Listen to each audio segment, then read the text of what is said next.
The 1MDB scandal, one of the largest financial scandals in modern history. What was 1MDB?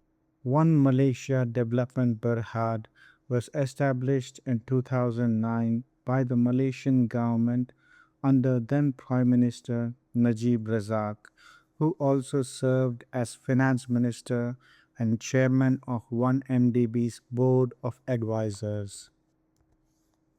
The fund was nominally created to promote economic development through foreign investment and strategic projects. However, it quickly became the center of a massive corruption and money laundering scandal. At its core, 1MDB was a state owned investment company designed to attract international capital and forge joint ventures.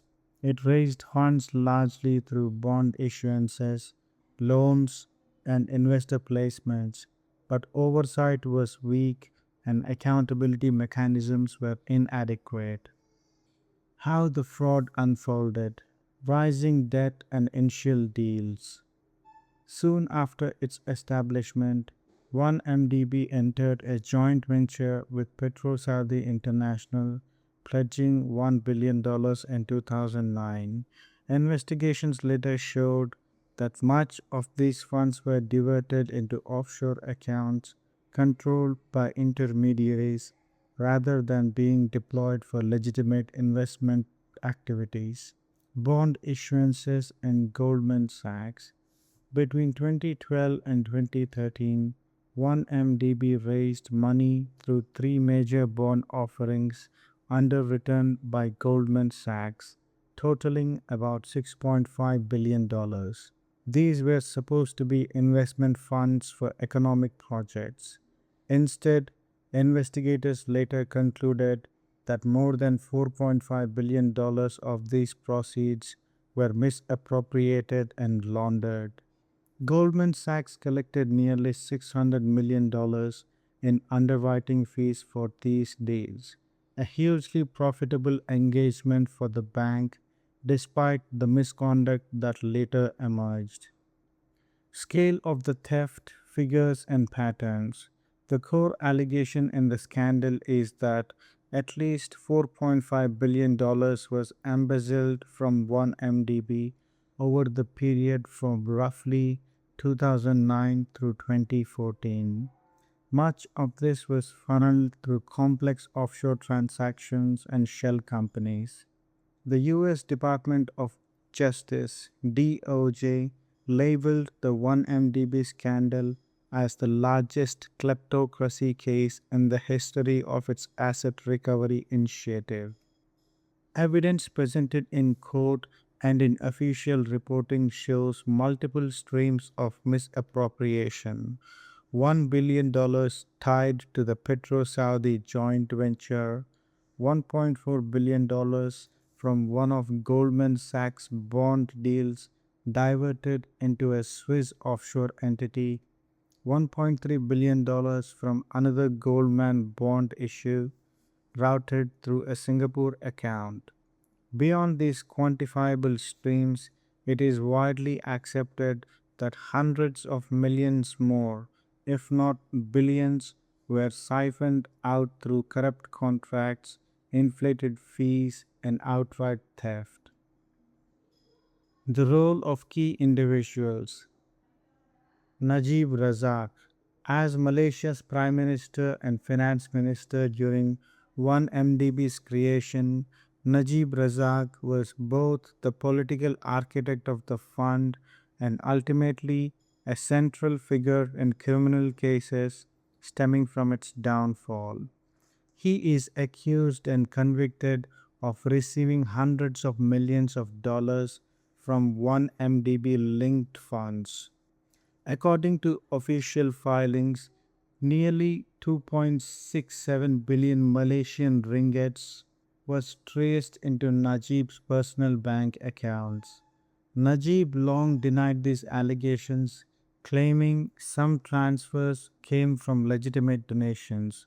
However, courts have rejected these defenses in multiple trials.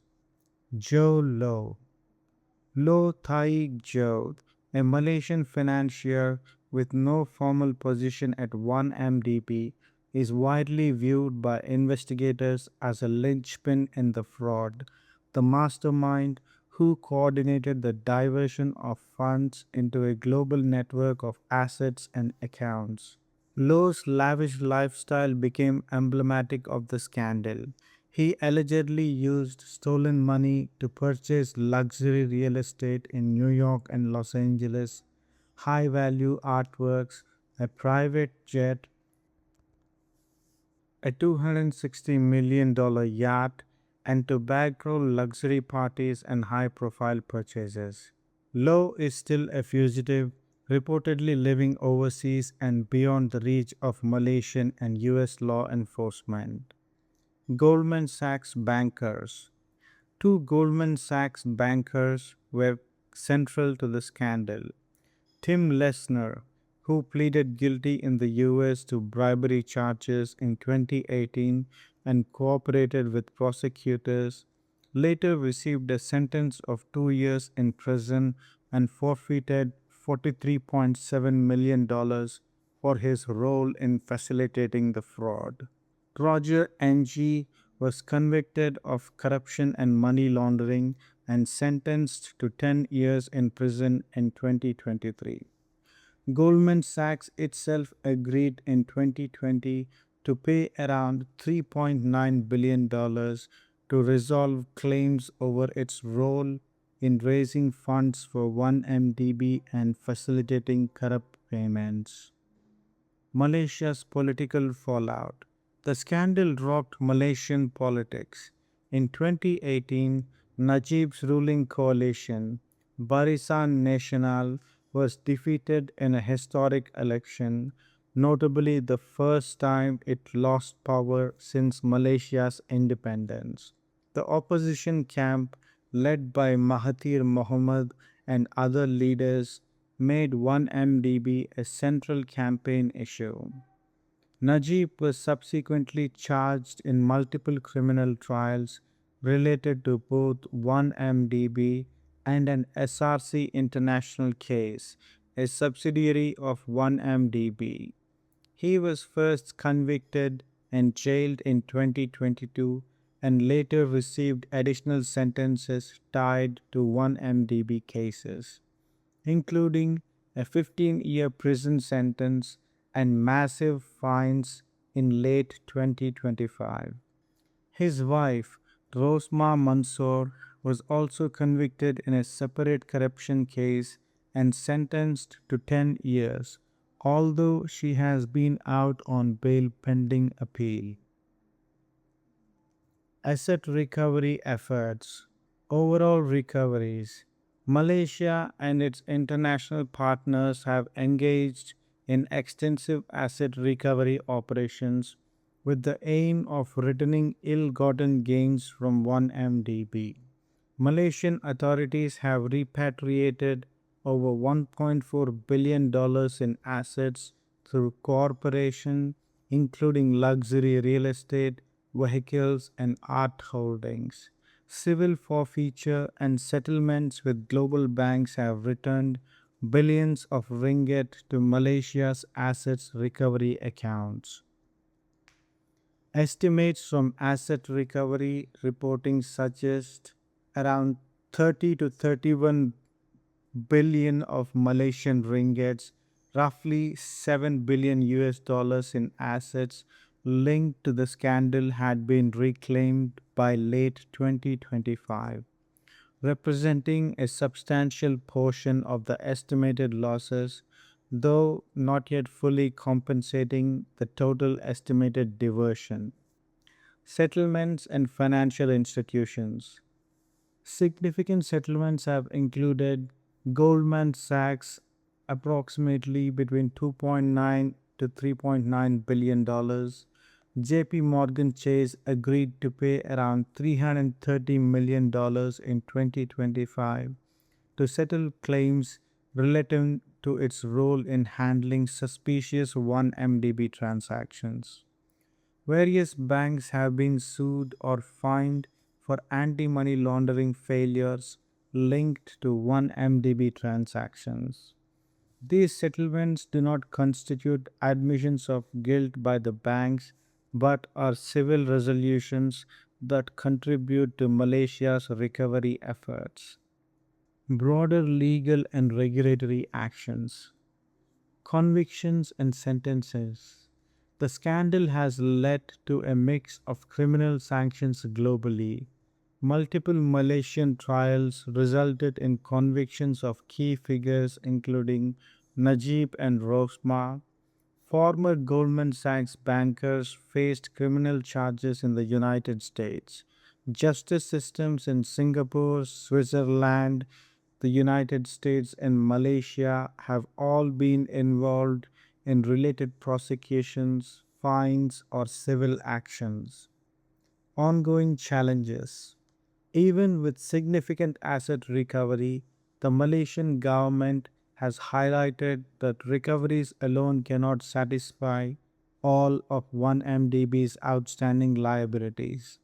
Reports suggest the government has already absorbed billions of ringgit to service 1MDB debts, which remain an ongoing physical burden. Lessons and global impact. The 1MDB scandal exposed deep vulnerabilities in sovereign wealth fund governance, international financial regulation, and anti money laundering controls. It prompted global regulatory scrutiny of banking practices and highlighted how corrupt actors can exploit institutional weakness to move vast sums across borders. Many jurisdictions have undertaken reforms aimed at tightening financial transparency, enhancing due diligence, and strengthening cross border cooperative legal frameworks. Although the long term regulatory impact is still unfolding, 1MDB remains a cautionary case study in global finance and corruption. Conclusion. The 1MDB scandal was not simply a financial scandal, it was a sprawling, globe spanning fraud that involved at least $4.5 billion alleged misappropriated from a state owned investment fund, convictions of high level politicians and bankers, hundreds of millions, if not billions, recovered through settlements and asset forfeitures, major political change in Malaysia, and scrutiny of international financial institutions. It stands as one of the largest and most complex corruption scandals of the 21st century, with lessons for governance, international cooperation, and financial oversight that resonate far beyond Malaysia's borders.